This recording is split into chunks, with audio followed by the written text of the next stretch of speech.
think I look like my mother. Sorry. That's a weird way for us to start the show. Eleanor believes she looks like, what was it, a mother?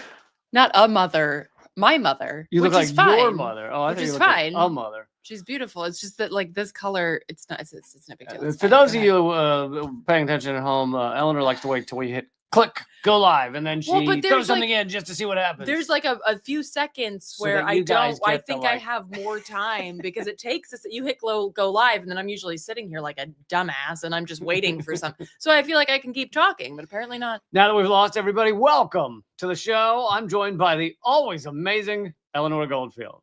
Apparently, the always amazing Eleanor Goldfield, who doesn't have good timing. And my name is Lee Camp.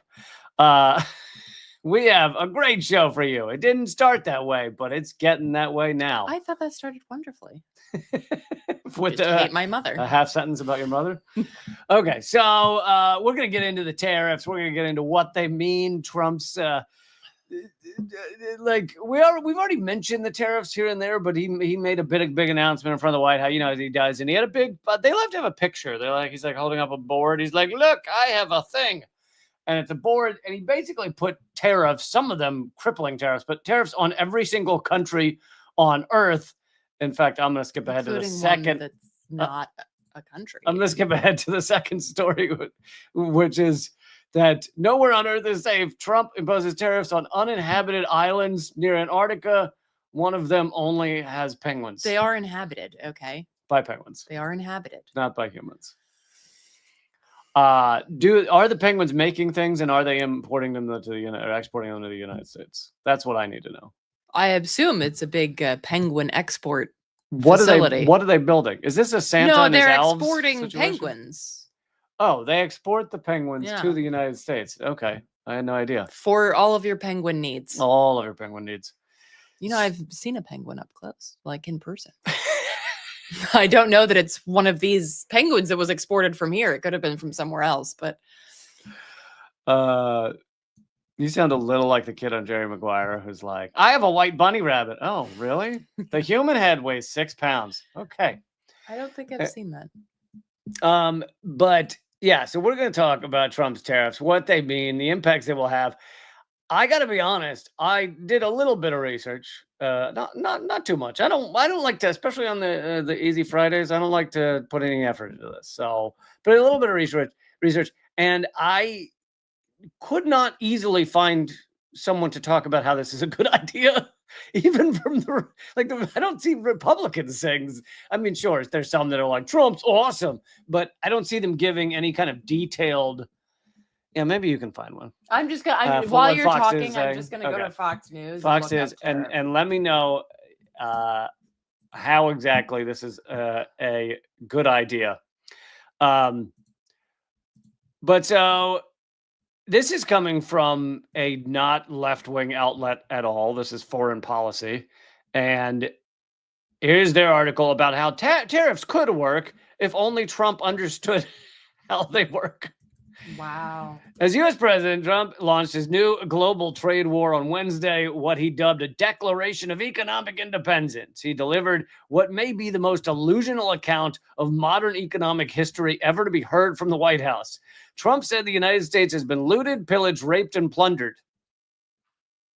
By who?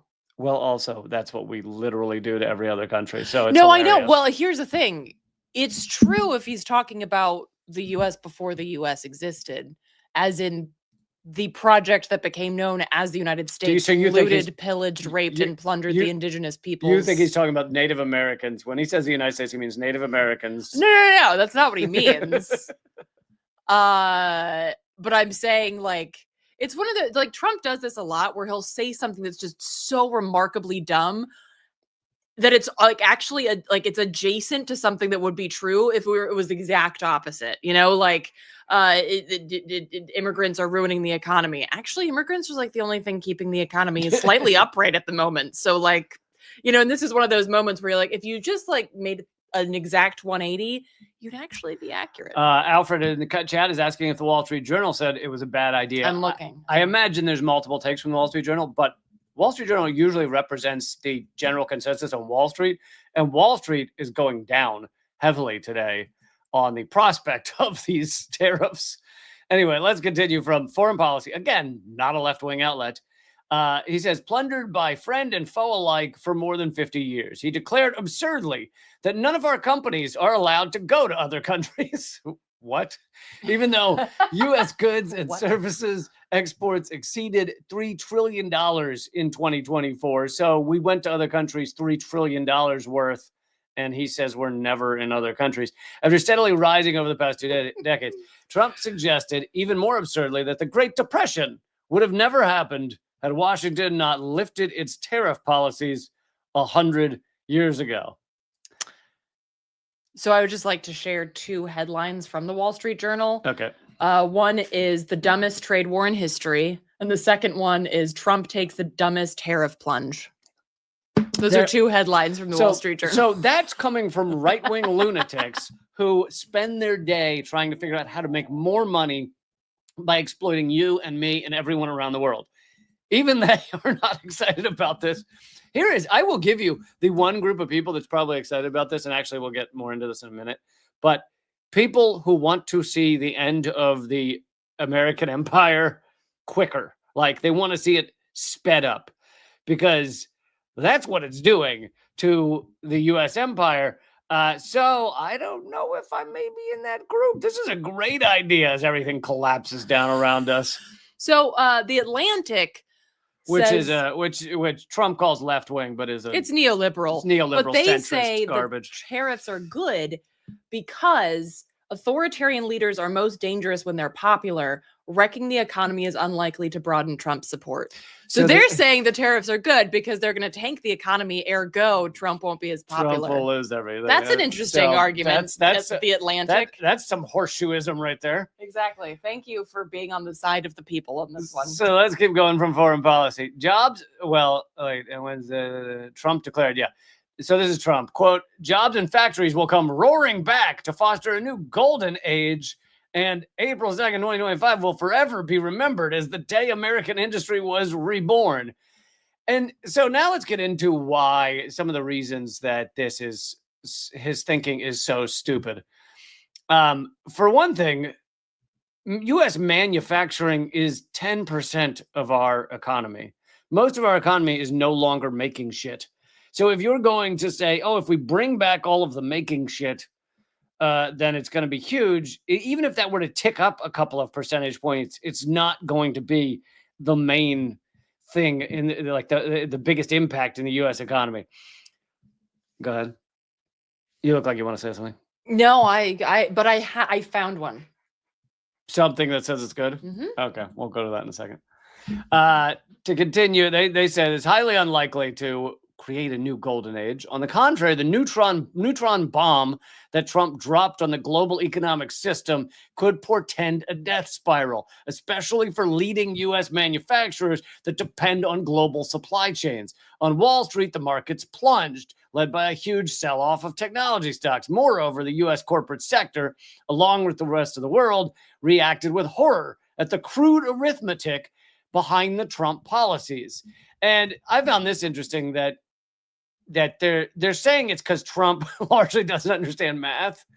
And they say basically he's using a very antiquated view of what tariffs do and what imports and exports are. He said the foreign policy says this is how his view works. If one divides the U.S. deficit, $295 billion, so almost $300 billion, with China in 2024, the deficit to China, by the amount of imported goods from China, $439 billion, the result is 67%, which is what Trump said on Wednesday is effectively China's tariff on U.S. goods. He thinks that you divide those two numbers and that equals China's tariff on U.S. goods. The Trump team then divided that number approximately in half to determine the United States reciprocal tariff on China and make it 34%. And here's the key line. There is no apparent economic rationale to support any of this. This is not policy. It's really stupidity, says Nobel Prize winning economist Joseph Stiglitz. It also suggests that Trump's largely unfamiliar with the last 250 years of economic theory. By the way, this is all pro-capitalism economic theory. So this is like when they say economic theory, they mean capitalist economic theory, which have shown undeniably that trade is not the zero-sum game that Trump thinks it is, but rather benefits all. Okay, go ahead. From the you found an article that says it's a good idea. Yeah, and I was just trying to find out what ridiculous rag this is. I had never heard of it. It's called The Tablet, and apparently it's it calls itself a Jewish magazine about everything. Oh, so because they love Israel, they're just trying to say everything Trump does is good. Well, and one of their articles is called "They're All Hamas. Let me know of one Palestinian in Gaza who tried to save a Jew, and maybe I'll change my mind." So these are the people that we're dealing with, folks. So just to give you the parameters of the Looney Tunes, the absolute pieces of shit that we're talking about, who clearly don't understand economics either. This one is literally titled "Why Tariffs Are Good," which, okay, it's like a very obvious title. Feels a little bit like. Well, ironically, this article was just, again, Foreign Policy, not a left-wing magazine. They're also saying tariffs can be good when they're used like pinpoint tariffs to create some sort of small change. But when it's just this broad attack on the world, it's doing nothing. So his argument. I mean, it's not doing nothing. It's not doing anything beneficial. He said governments are resorting to tariffs not because their prime ministers and presidents flunked Econ 101. Trump never took Econ 101. Okay. But because they do not want their economies. You think Trump didn't take econ? Trump went to a business school. But they do not want their economies deindustrialized by a flood of low-priced, state-subsidized Chinese imports. So his argument is that all countries are using tariffs against China. He seems to just be talking about China. So like the fact that Trump is also doing tariffs on like Canada and shit is like not part of his equation, which, okay. But so he's focusing on China, like all of these neocons and neoliberals do. But he's saying that like, unless we do these tariffs against China, our economy will collapse. Again, it's that argument that like, if you just changed it to 180, you would actually be correct. Like if we didn't do tariffs. And so he's basically saying that like without the tariffs, and anything made in America would just totally collapse, and we wouldn't be able to, we wouldn't have any industrialization. We would deindustrialize as a nation, and da da da da da da da da da da da da. I mean, outside of the fact that the world needs to deindustrialize a shit ton in order for humanity to survive, like that's a separate argument altogether. So this is where we get back to the good thing. He is collapsing the U.S. empire. We should all be cheering. But the other point is like, I don't know if this dude who wrote this article is aware how much we already rely on Chinese goods. So it's like the idea that, hey, if we just shut the door to those goods, we're going to be fine. It's like, there is not, I mean, the thing that we're talking to you on, this device, everything from that to like the rug in our living room is made in China. So it's like, the idea that you could just put tariffs on it and that would somehow boost your own manufacturing and industrialization as if it's like a light switch shows an extreme lack of understanding of economics. And these costs, which are massive, for China, it's like 100% or whatever. It's like 34% on top of 10% he already had. Electric vehicles is 100%. Most of them are going to be passed on to Americans. Like the things in some instances, you'll have them just cut off shipping to America. So it's like, you're not really getting any Chinese electric vehicles in the country, hardly anymore. So in some cases, we just won't get the things anymore. So the US loses in that way. But in another way, the things that do get here, the prices are just going to shoot up. Because the companies are going to pass on most, if not all, of these tariffs to the American people. So this is part of a war on the American people. And as I said today on Twitter, and actually it might be in the lower third here on the ticker there, Trump has announced he is very close to winning the war on the American people, and he expects to surrender by June. So that's very exciting. And, this is part of a much larger war on the American people. So this is again from Stiglitz. It's absolutely absurd, particularly because it precludes services in the 21st century economy in which services such as telecom, education, and finance represent 20% of the country's GDP. Manufacturing is only 10%. Another economist said this is going to go down in history as the worst economic policy mistake that's ever been made by a head of state. It's thoughtless and reckless. But again, I support it because the U.S. will collapse any day now. And actually, again, a little more on that from Richard Wolff. I'm going to play a clip here in a second. Yeah, he's great. Smart and strategic trade policy. The sad irony in all this is what Trump is missing. Smart and strategic trade policy, one that includes surgically targeted tariffs and other threats. There's too many T words. Other threats of trade sanctions can actually achieve what the president has said in one of his main goals, pressuring other countries to invest in the United States and create American jobs. But the other reason is people don't want to invest in the United States because we are such a bloodthirsty, hegemonic power. Unreliable. And we're unreliable. Every deal we make with countries, we just break them eventually. So people don't trust us around the world. Like there's not the leverage the U.S. used to have to do things like this is pretty much gone. Anyway, we mentioned already that Wall Street has, Wall Street Journal also has an amazing headline that reads, Americans rush to buy TVs, soy sauce, and Lululemon workout gear. I guess those are the only three things made in China. JP Morgan says there will be blood. And obviously, JP Morgan is disgusting. They're a disgusting entity. But what they're saying is that the U.S. economy will have a lot of difficulty. There will be blood. JP Morgan hikes the odds of a recession to 60%. Shooting up from 40% to 60%. Does that mean when they say like hikes the odds, they have people betting on this, don't they? Well, like people are going to make a bank when the economy tanks because they're like betting on it. Like yes, it's I don't know if you can bet on the general economy, but you can bet on each of these companies that are part of the American economy. So you can hedge. You can short those companies, and people make a lot of money when companies go down. America. And China has already announced 34% tariffs on all American goods coming into their country. So, of course, you're going to have the tit for tat. Well, and it's so funny because like one of the things that Trump said was like, I warn other nations to not retaliate. Otherwise, we will escalate. It's like, dude, but you don't like. You're the dude at the bar who is already shit-faced and lying on the ground saying, you better not try to punch me. Like, you've already lost.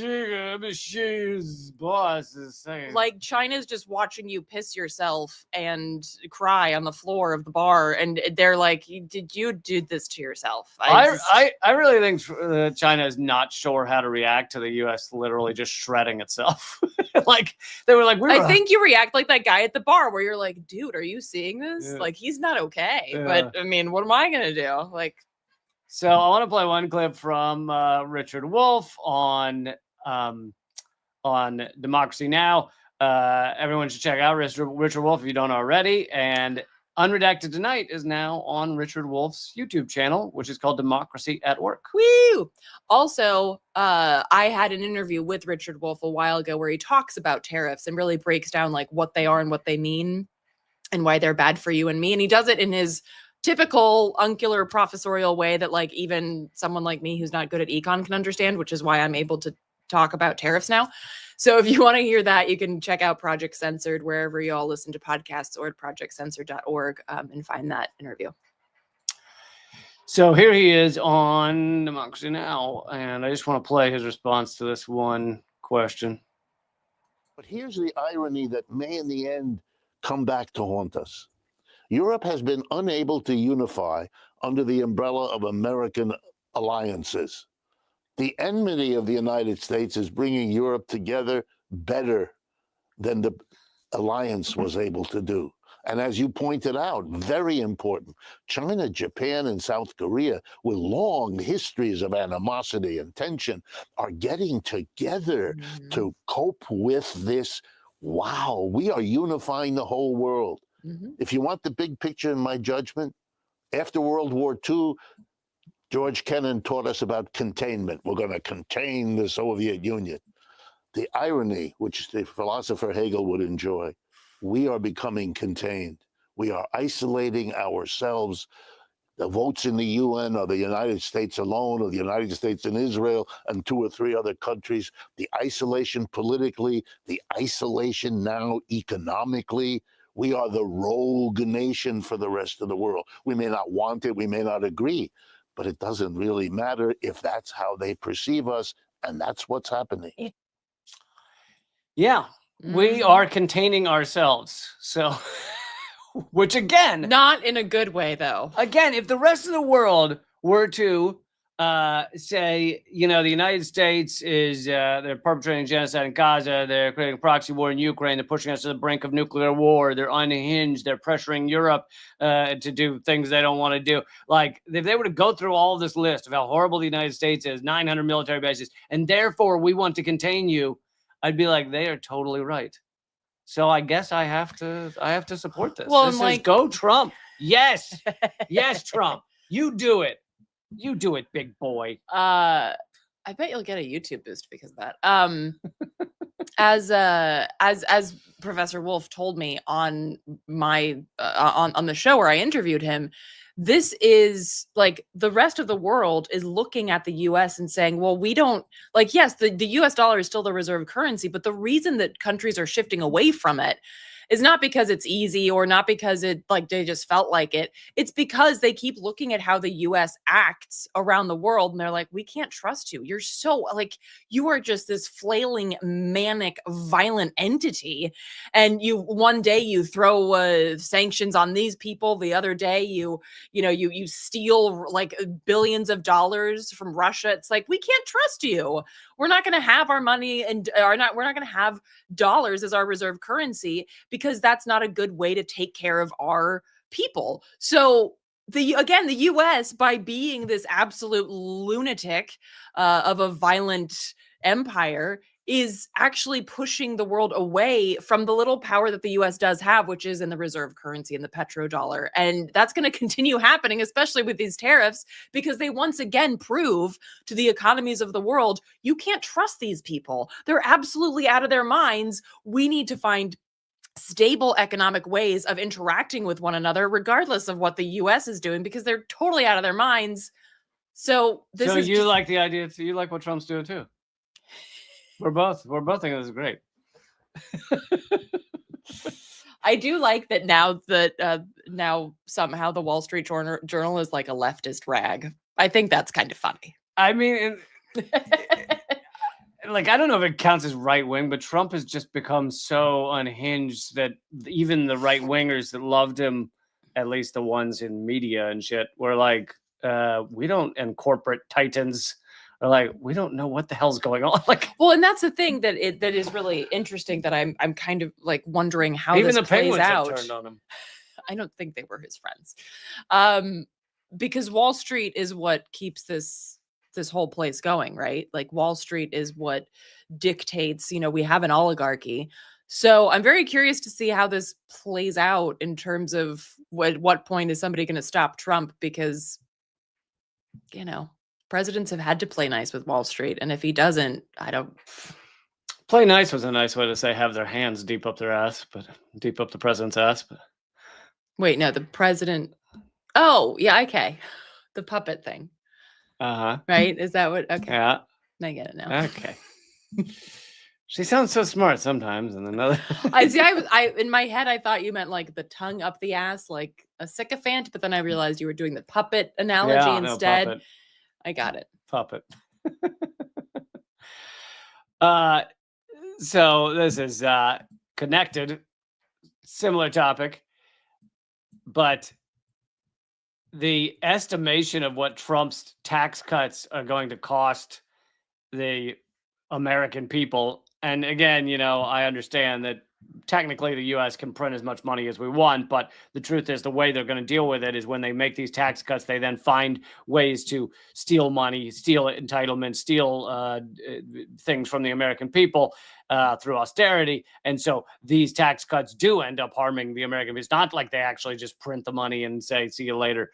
Anyway, the now projected cost of the Trump GOP tax cuts for the rich is $7 trillion. A new analysis indicates Republicans plan to extend soon to expire provisions of the party's 2017 tax law, which Trump got through Congress back then, giant giveaway to the rich, would cost $7 trillion. The analysis from the nonpartisan Joint Committee on Taxation, published on Thursday, updates previous estimates that it was only going to cost $5 trillion over a 10-year period, but they've now added more costs because they're with the extension of this, and it was advanced in a party line vote. So yeah, trillions of dollars of tax cuts to the richest people in the country that will ultimately just come back to harm your average Americans. There'll be cuts in everything, which is, of course, what they're doing with Doge, is let's try and cut everything and just give all the money to the rich. And we're kind of seeing that. Thank you, Agent Archer, for donating over on Rumble. Much love. Archer says, but we need to bring the world freedom and democracy. Yes, we goddamn do. Yes, we goddamn do. Okay, I'm going to move on to some other stories, but I wanted to just take a second to say the latest episode of Unredacted tonight, I saw some of you liked it, has just come out last night, and it's available at leecamp.com/unredacted. That's where the playlist is for all of the Unredacted episodes. On this one, I covered the I took all the data, all the information that Israel knew exactly what was going to happen on October 7th and put it together in one place, and then made it hilarious. And another thing I wanted to say is if you're able to support this show and support my work and join up at leecamp.net or patreon.com/leecamp, I am, for the first time, I'm kind of giving you everything I can give you to do that as bonuses to do that. You will get both my ebooks, even though it's just $6 a month. You will get all 3 of my Zoom comedy events, private links that has not been posted anywhere else. And all of that. And if I think of something else, I'll give you that too. I'll ship you my shoes. I don't care. God, that's so weird. When you said shoes, I was just thinking your sweaty socks. You got to make it sound good. But people clearly want my shoes. They're not going to want the socks. You know, people have really weird fetishes. I'm just saying. So you can do that at leecamp.net, which is my locals page, which is also a great community, or you can do it at patreon.com/leecamp. But again, both my ebooks, Dangerous Ideas, Bullet Points, and Punchlines, all 3 of my Zoom comedy events, which are not seen anywhere else. So, and it's $6 a month, a whopping $6. And you can cancel anytime, of course. But you better get in before the tariffs make it even more expensive. Oh my God. It's going up to $9,000 a month in just a couple days. So get on in there. All right. Let's jump to a little, just a touch of Israel's genocide today rather than hours of it. And we're going to start off by talking the fact that only 14 senators joined Bernie Sanders. And I know Bernie Sanders is a goon for running around the country telling us all to vote for Hillary Clinton and to vote for every Democrat and et cetera, et cetera. You guys don't need to remind me, but you're welcome to remind me in the comments of all the awful things Bernie Sanders has done. I am not denying those. But anyway, he did. I think we can say a dude's name without it being. No, you'd be surprised. If every time I say his name, there's 42 comments about, but he, and I'm like, yeah, I know. I don't not know now. He also has largely supported this genocide. He's largely voted to send more weapons and more money to Israel. But he just put forward this bill to block new arms going to Israel as the Gaza deaths top 50,000. Well, that's way more than that. That's just the bombs. See, it's like that type of thing. It's like you can't say something without clarifying. Like, that's just the bombs. That's not causing the famine and the disease. You know, like you have to like. So. It's not even just the bombs. But it's similar to saying Bernie Sanders' name. It's not even just the bombs. Yeah. It's those lost under rubble. It's all of it. It's just the people they could identify. Yeah, exactly. Okay. But it's similar to saying Bernie Sanders' name. You can't not say the 12 other things. Look, I'm not trying to correct you. I'm trying to correct whatever outlet this is. So anyway, a whopping 14 senators. I assume they were all Democrats. I don't know that for sure, but so that means most Democrats would not support him. Maybe you guys are not shocked on this. Thank you, Carl, for supporting the show. Really means a lot. Carl says Trump is going to make BRICS speed up the construction of the 7,200 international north-south transport corridor from St. Petersburg to the ports in Mumbai. Another reason for Trump to bomb Iran. Scary. Oh, you mean to stop the transport corridor? But yes, he's speeding up BRICS. He's definitely emboldening BRICS. Just emboldening. I mean, it's watching a dude punch himself in the face repeatedly while drunk at a bar. It's not entertaining. It's just kind of weird and a little sad. Yeah, it's sad. It's sad. A lot of people are going to suffer. A lot of Americans are going to suffer. Right. Like, so you feel bad for like all of the people who depend on the guy who's like punching himself in the face repeatedly at the bar. Like, you feel sorry for everybody that's dependent on that guy because it's clearly not going to go well for them. Definitely not. You have some Israel-related news, right? Well, so I wanted to say that there's if you're a journalist or if you know of journalists, there is a new sign-on letter that the Movement Media Alliance has put out. I drafted it, and Did then you it spell was draft that way when you drafted Yep, it? that's why other people edited it.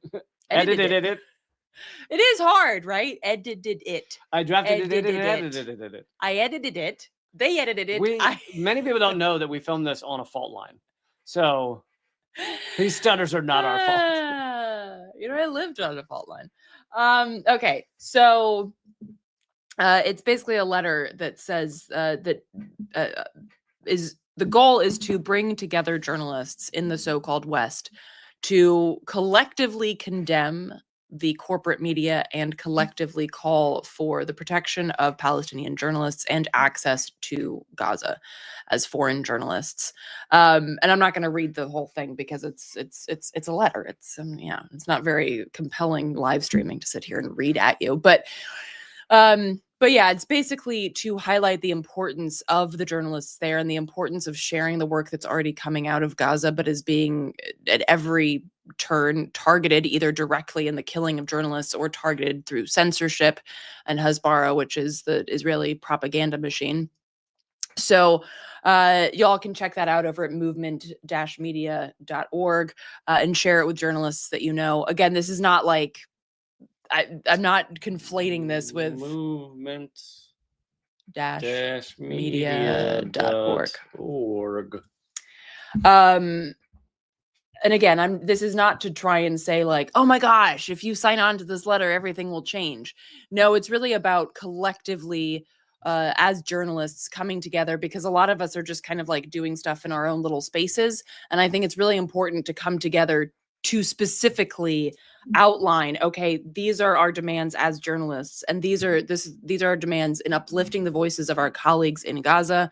These are our demands in terms of protecting them and gaining access to Gaza as foreign journalists, because I think that's also an important part of the equation, not because we need to see the things that they're already reporting on. It's not like that. It's that we have access to groups of people and to messaging outside of what the journalists in Gaza have access to. So we need to share their messages and also push for access to Gaza.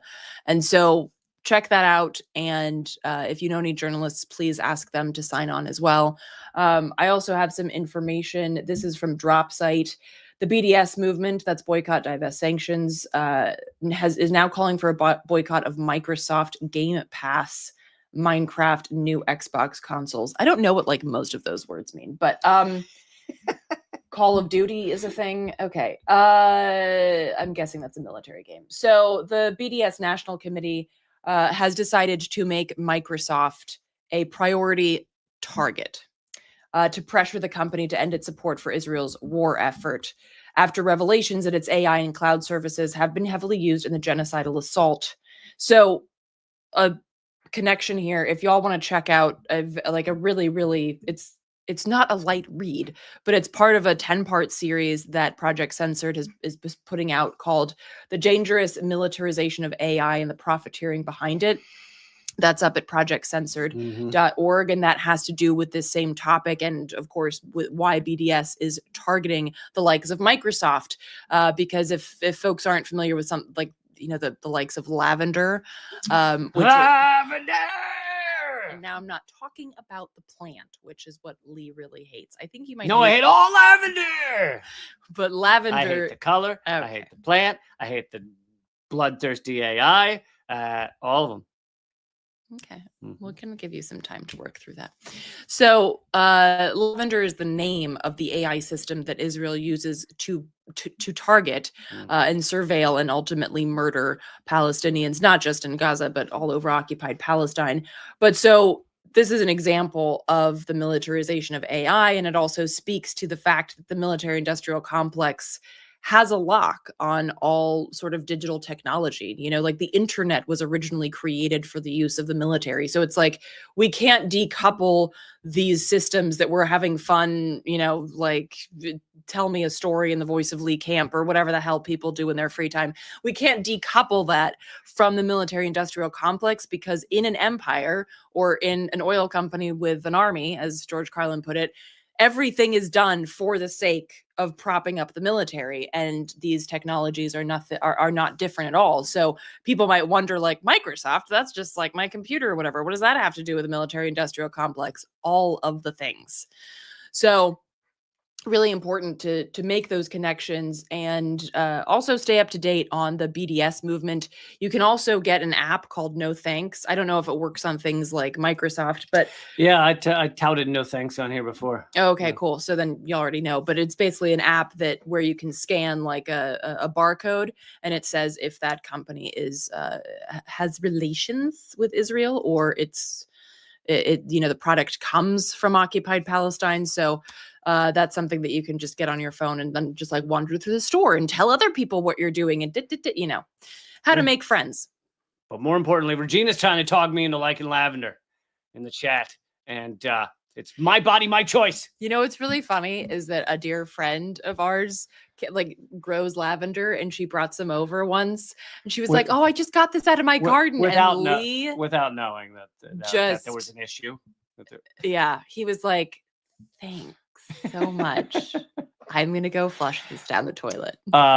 You know, and it was like in Roger Rabbit when the Toons get the stuff on them that causes them to burn up into like sizzling, boiling nothingness. That's me with lavender. That is really specific. Or is it like no, gremlins procreate in water.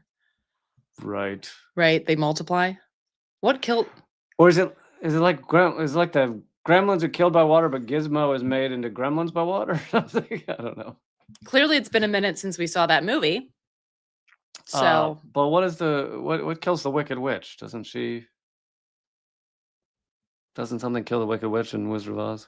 Been a long time since I've seen that one too. Other than a house, I know you can drop a house on a witch. That'll do some good. But okay, we have derailed. Okay, let's move on to some more kind of comically how dumb is Trump discussion. So I covered it on the show when you know, Trump said he was going to steal Panama, or the Panama Canal was on his list of things he's going to steal around the world. I'm surprised he didn't try to rename it the America Canal. That's coming next. And he and BlackRock, so BlackRock, with Trump's permission, basically bought the ports on the two sides of the Panama Canal so that they could have, so the U.S. and BlackRock could have control of the Panama Canal, even if Chinese companies and Panama have a lot of the control. But it looks like that sale may not actually happen, even though it seemed like it was a done deal, because China may get the last say on whether that deal actually happens, blocking the Panama Canal.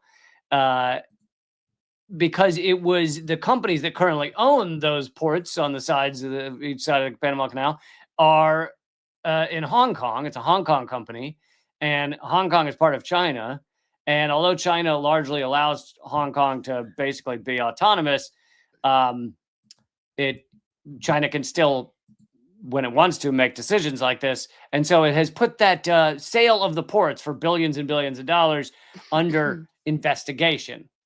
And I would be shocked if China allows the BlackRock to shut down the Panama Canal for them. But I do wonder how BlackRock feels about China, considering they are the world's largest asset management firm. So they must have a lot of money riding on China.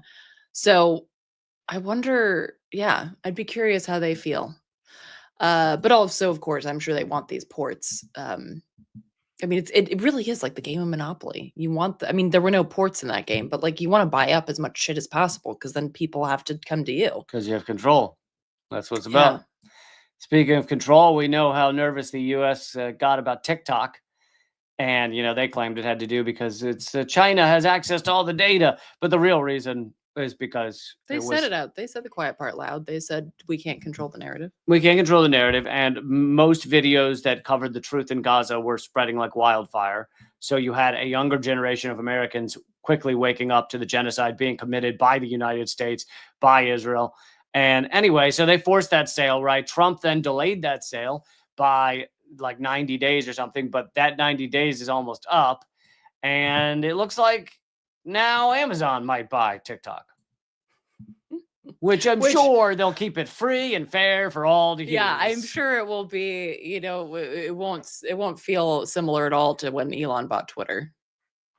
Yeah, I'm sure it'll go great. I who was banned after using it for just 2 months with no reasoning behind it, I'm sure they'll give me my account back and I'll be right on there and I'll be doing great. I'm sure that's going to happen any minute now. I mean, there's really not much that Amazon doesn't own. I mean, the Washington Post, like everything you need from ladybugs to deer piss to razor blades. Those are my 3 main purchases, typically. Ladybugs and razor blades. And deer piss. I did find, I don't know if I ever mentioned this. No, sorry. Deer piss? It's fox piss to get the deers to go away. Yes. Or wolf piss. Unclear why you would put deer piss on yourself. That's not on myself, on my plants and shit. Huh. I think it was wolf piss. Maybe. Something for hunting. For some reason you cover yourself in piss. Unclear. But I thought it was to get deer out of your yard. You just poured wolf piss everywhere. I thought hunters do cover themselves in deer piss because they want the deer to think it's other deer. We bring like you the hard-hitting rendezvous. We bring you the hard-hitting news. Well, they're not going to be scared of other deer. Oh. What did you think I meant? I thought you meant like some weird kinky shit. You put deer piss on you so the deers want to hump you? I don't know. I don't know what these weirdos do who drench themselves in piss. I wouldn't be surprised. Oh, that's so weird. Please, someone in the chat, let us know everything we've got wrong about which piss and when to douse yourself in it. Does it reek as bad as cat piss? Because if so, I'm sure none of them smell delightful. None of them smell like lavender, I'll tell you that much. I did once notice that you could buy, I think it was for Redacted Night, I was looking up an image of ladybugs or something, or I was making a joke about buying ladybugs. I found out you could buy, it's like a bucket of like 2,000 ladybugs all crammed together alive. Mm-hmm. They arrive alive. Well, I don't know that they can guarantee that all of them are alive. Okay, maybe not all of them, but the vast majority are alive. Who knew you just order a giant bucket of ladybugs? I don't know what you do with them. Do you fry them up like, corn or something? I think they're also supposed to be some kind of, I mean, you probably could fry them up like corn, but I think they're supposed to be some kind of deterrent for something like slugs. I don't know. Gotcha. Let's see. Did you want to cover this story or no? I mean, I've talked about them before. All right, we'll talk about it for a minute. Okay. If you don't mind. And go. So I've been hearing more and more about this organization. This is, well, I haven't actually read this one, but I know that they're the ones who are, well, not the only ones, but they're part of the conglomerate of Zionist organizations that are basically like sending Trump and friends the names of so-called dissidents that should be deported. Oh, they're the ones telling Trump who to violate all the rights. Right. And Betar, I think that's how you pronounce it. So basically it's, and they're not the only ones, right? Like the ADL and like a bunch of other organizations, but this one, And the Canary. yeah, I don't know if the Canary is as prevalent as it used to be, but so the attack on free speech and the First Amendment continues. Although I would like to point out, there's a great article in Jacobin by Chip Gibbons, who's the policy director at Defending Rights and Dissent. And he points out that we never actually had the rights that we think we do. So it's important to contextualize this. Like, it's not. I had another article about all the rights we're losing, but I was afraid. I mean, we could still do it, but I was afraid we would just keep saying, we never really had that one. We never really had that one. Well, so here's the thing. And if you go to if you type in like Jacobin Chip Gibbons, then it'll come up. But what I really I covered it the other day. What I really like about Chip's article is that it doesn't make the now sound great. Like, he's very honest that like the things are shitty at the moment. They are scary and they are horrifying and dumb. Like it's both very dumb. It's very scary and very stupid at the same time. And also, this is not a perversion of the promise of America. It's actually a proof of concept. This is the United States that we were promised from the get-go. So the idea that all of us should have access to free speech and press was never something that the Federalists who created the Constitution actually wanted. Right. So but people think they did. I know, but because it sounds better to write that in the history of the book than to be like, if you weren't white and a dude and owned other human beings, they didn't like you. Like, that doesn't sound good in the intro of a history book, so they don't write that in the intro of the history book. Right. They talk about, life and liberty and all of this bullshit that we were not supposed to have access to. And so what we're seeing now is that proof of concept. It is that promise that the Federalists initially made. It's just not something that we talk about. And so Chip points out that, whether that be the Palmer raids, where folks like Alexander Berkman and Emma Goldman were not only deported, but Emma Goldman was denaturalized, which sounds like a medical procedure, but it basically just means that she had become a citizen and then they stole away her citizenship because she was an anarchist. And they could do that. That was a thing that they could do. And they kept doing it, right?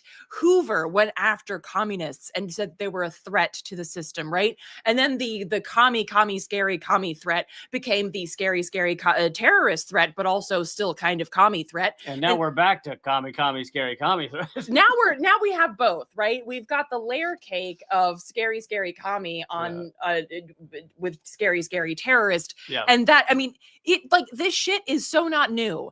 It's the same playbook. Nothing is they're not creative at all. They literally just went like, oh, cool, I can use that. Right. If you're not familiar with the LA8, check that shit out. You have to stop moving. Why? Because that chair needs a lot of WD-40. Hold on, now I can't do it. It's a very subtle. Well, why don't you get some WD-40? It costs like a nickel. Okay, so I mean, now it probably costs $20. Yeah, no, now it's $75. But so yeah, if you're not familiar with the LA8, check that out, because it is these people were trying to deport them for speech that had to do with Palestine. So like, this shit is not at all new. Yeah. It is so recycled. It's the only thing that our ruling classes believe in recycling. Okay. And so it's really important to contextualize it, not to say that the now doesn't suck ass and isn't scary, but to understand that this is America. This is the shit heap of a nation that we have been born into. And I think that that's important because it allows us to appropriately address it, right? By not looking at just Trump. right? By not just looking at one figurehead or one party. If we understand this as the larger US project, then we can appropriately fight it, because we're never going to be we're not going to be able to actually address it unless we know what we're fighting, right? Like you can't fight a fight in the dark, right? So we have to know what it is that we're fighting. And so I really, really liked that article. And I also interviewed him. If you want to check that out at Project Censored, it's the most recent interview. Really, really brilliant interview. He's a great guy. I also spoke with Gene Breskin, who co-founded the U.S. Labor for Ceasefire group. So yeah, I think it's important to contextualize what we're talking about with the larger, expand the frame a bit. Let's zoom out. Absolutely. And exciting news. We put an episode of Radical Nuance on the on my podcast, Moment of Clarity, as well as the Lee Camp show. And I think that should already be up. So if you want to hear Radical Nuance and you're already a regular listener to either Moment of Clarity or the Lee Camp show, they're the same thing. They just Spotify banned me, so I had to change the name. But either one of those, the latest episode is Eleanor's newer podcast, Radical Nuance, which you should definitely check out and subscribe to that one as well. And it is an excellent episode about the happiness industrial complex. And I just posted, you can get Radical Nuance wherever you get podcasts, but not as many episodes. Most of the episodes are up on patreon.com/artkillingapathy. And I just posted one that's just for patrons about, can we talk about marches? And I'm going to release a Substack about that same topic. So we may have mentioned before that marches have a certain use, but they're not. There is nuance, just like Radical Nuance suggests. There's nuance about what marches do, but we need to be real about what they do, and that's what I talk about. I just want to throw in this last topic real quick before we wrap up. So there was another electric company called Nikola, obviously, after Tesla was so successful, and Nikola was an electric truck company, and the founder went bankrupt, and it turned out he had lied endlessly to investors and just full of lies. And so he was convicted of fraud, but luckily he was just pardoned by Donald Trump, because, and this is a key idea here, is fraud is the way our system works. Like fraud is the capitalist system, the Wall Street system. It is almost all of it based on fraud and lies. And so occasionally you'll have someone like this guy get caught and people get upset because he lied to investors. He lied to the rich. He took money from the rich. Now, those are the ones that sometimes end up in prison. And, another example would be Madoff. How could you forget that name, dude? I know. Bernie Madoff. I was thinking actually of Bankman-Fried, but anyway, when you take money from the rich, that sometimes they'll come after you. But even that, I think there's an understanding. There's sometimes a bit of an understanding, depending on how much you took, that fraud is what we do. Like, Trump has been bankrupt multiple times. He has not paid people endlessly. I mean, you could read just myriad articles of all the people he has not paid. Yeah, he owes people millions when they do work for him. And that's why he had 1,000. At one point, he's had 1,000 lawsuits against him in one form or another. They weren't all for that type of fraud or not paying, but a lot of them were. And now he's president and one of the richest guys in the world and one of the most successful, quote unquote, if you view success as being a megalomaniacal sociopath at the top of the systems, as opposed to viewing success as having an awesome community and achieving your passion and finding other people to love and work with, which is how we should view success. But so he has now pardoned this guy who was convicted of fraud. Which is so. I thought you were going to also say that he was in January 6th. Like, Who? I thought you Trump were just all, was, or- no. I thought you were going to pepper in that this dude was also involved with January 6th. I thought that was like.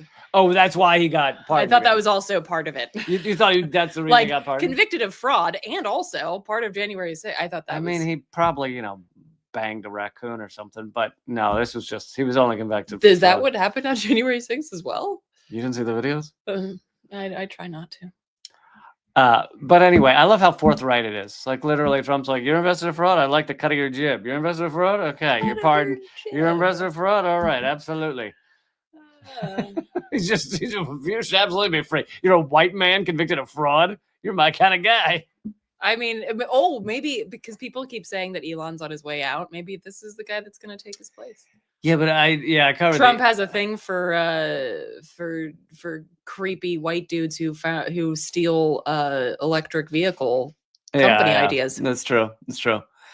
So yeah, we're gonna wrap up there, but we'd love for everybody to check out the podcast version. If you're unable to get to some of these live streams, it's called Common Censored. We've got tons of other podcasts. I'm at all my stuff's at linktree.com/Lee Camp. If you want to get to Unredacted Tonight or any of that stuff.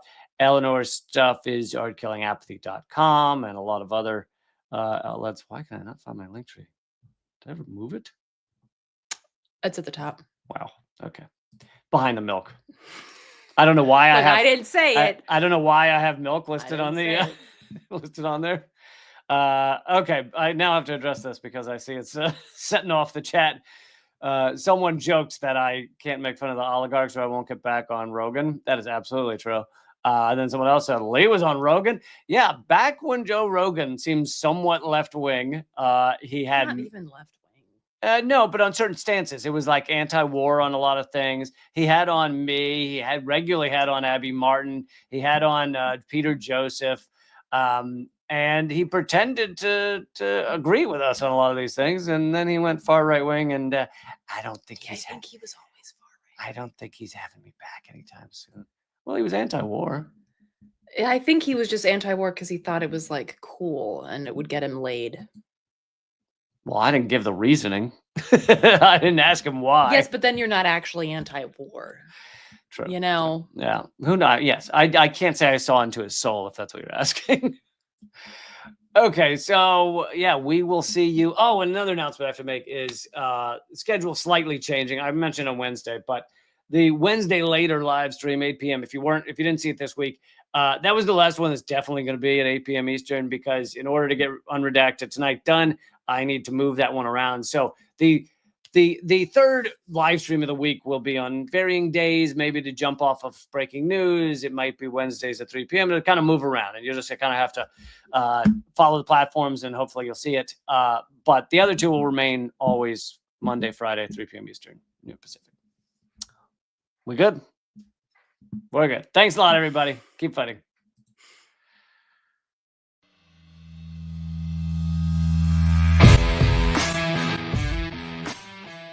Well, brother, I salute you, though, man. You're one of the few that bring together this tremendous artistic talent and still be in such deep solidarity with oppressed people. It's an honor to be here because I'll tell you, Lee, you have one of the funniest shows on television, bar none. It's an enormous pleasure to be here. While I was waiting, I was leafing through your wonderful book.